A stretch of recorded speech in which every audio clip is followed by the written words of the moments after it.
வீடுகள்ல மயிலிறக வைக்கலாமா? வைக்கக்கூடாதா? அப்படியே வச்சாலும் எந்த திசையில வைக்கணும்? எந்த அறையில வைக்கணும்? தெரிஞ்சுக்கலாமா?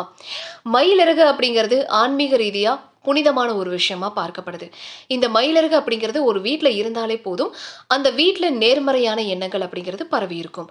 மேலும் எதிர்மறையான எண்ணங்கள் உருவாகுறதையும், அந்த வீட்டுக்குள்ள நுழையிறதையும் இந்த மயிலிறகு தடுக்கும். அப்படிப்பட்ட இந்த மயிலிறக வீட்டின் நிலைவாசல்ல வச்சா கண் திருஷ்டியானது தடுக்கப்படும். மேலும் பில்லி, சூனியம், ஏவல் இது போன்ற எந்தவித தீய சக்திகளையும் இந்த மயிலிறகு உள்ள நுழைய விடாம தடுக்கும்.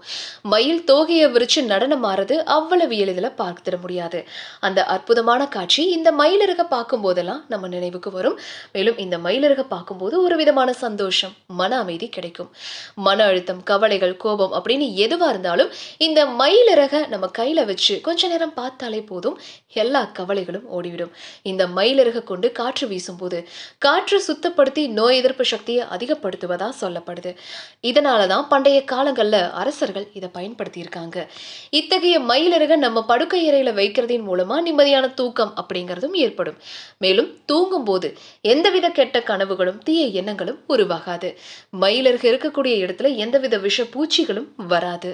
குழந்தைங்க எதுவுமே சாப்பிடாம அழுதுகிட்டே இருக்காங்க அப்படின்னா, அந்த குழந்தைகளின் மேல இந்த மயிலிறக வச்சு அப்படியே தடவி விட்டீங்கன்னா, அந்த குழந்தைகிட்ட இருக்கிற தீய சக்திகள் விலகிவிடும் அப்படின்னும் சொல்லப்படுது.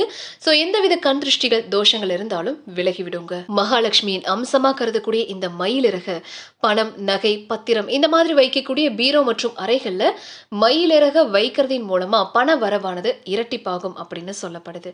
ஸோ இந்த மயிலிறக பூஜை அறையில் வைக்கிறதின் மூலமா வீடு முழுக்க தெய்வீக அம்சமா திகழும். மேலும் நேர்மறை ஆற்றல்கள் வீடு முழுசும் பரவி இருக்கும். லக்ஷ்மி கடாட்சமும் நிறைந்து காணப்படும்.